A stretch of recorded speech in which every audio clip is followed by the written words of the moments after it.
सामा खेला गेली गे बहिना आगे बड़का भैया के राटो आ बिछिया हेरैलै गे बहिना आ चकेवा गेलै चोर। इधर से हमारे चाची लोग और माता बहनें सब ये गाना गाती होगी, लेकिन हमें तो आता नहीं है, लेकिन टूटी फूटी जो भी आता है आप ही लोग से सीख के आज गा के देखते हो। अच्छा लगेगा तो ताली जरूर बजाइएगा हमारे माता बहनें। और कहना है आइएगा भैया म्यूजिक से।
क्या बात है।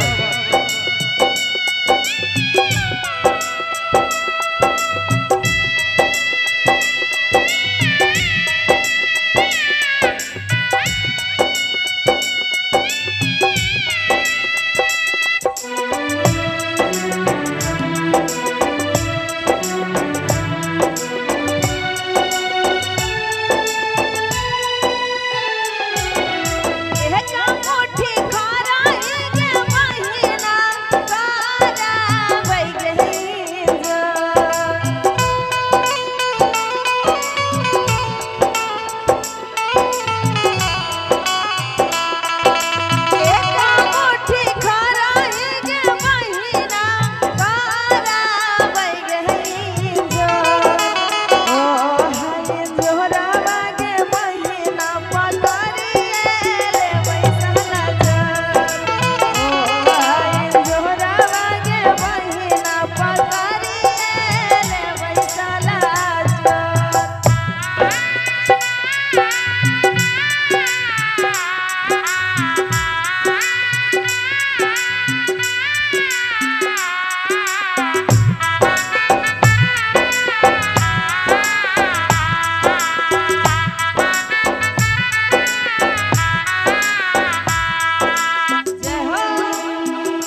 जय